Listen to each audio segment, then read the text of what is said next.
Common logarithmsல next sum. Find the position of the first significant figure in 1/2 the whole power 50. அதாவது என்ன கொடுத்துருக்குன்னா x is equal to எடுத்துக்குவோம் 1/2 the whole power 50. அதாவது இது எப்படி எழுதலாம் 1 power 50 by 2 power 50.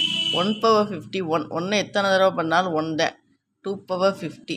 அப்போ இது எதுக்கு ஈக்குவல்னா 2 power minus 50க்கு ஈக்குவல். அப்போ கொடுத்துருக்க சம்மை நம்ம எப்படி எடுத்துக்கிறோம் 2 power minus 50 ரெண்டு பக்கமும் லாக் எடுப்போம் log of 2 power minus 50 power rule படி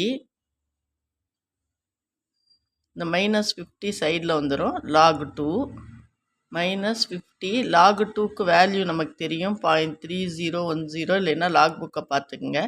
இது ரெண்டையும் மல்டிப்ளை பண்ணால் மைனஸ் 15.05. இது மைனஸ் வர்றதுனால பார் உடனே போடக்கூடாது. நேற்று சொல்லி கொடுத்தேன்ல அதே மாதிரி இதை இப்படி எழுதலாம். இப்படி தான் இதை எழுதுவோம். இது ரெண்டுமே மைனஸ் இருக்கிறதுனால இதை பார் போட முடியாது. இதை ப்ளஸ்ஸாக மாற்றணும். அப்போ நம்ம என்ன பண்ணுறோன்னா இதோட +1 ஒன்று -1 ஒன்று ஆட் பண்ணுறோம். இதையும் சேர்க்குறோம். அதாவது -15 -1 அதை குரூப் பண்ணுறோம்.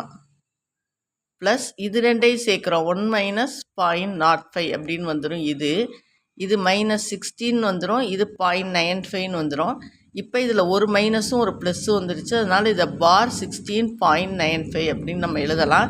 இது 16ல் இருந்தால் உங்களுக்கு சிக்னிஃபிகண்ட் ஃபிகரில் பாயிண்ட் போட்டு 15 0 போட்டு 16வது பொசிஷனில் இது வந்துடும். இது நேற்று சொல்லி கொடுத்த மாதிரி தான். பார் 3னா பாயிண்ட் போட்டு 2 0 போட்டு 3வது பொசிஷனில் சிக்னிஃபிகண்ட் ஃபிகர் வந்துடும்.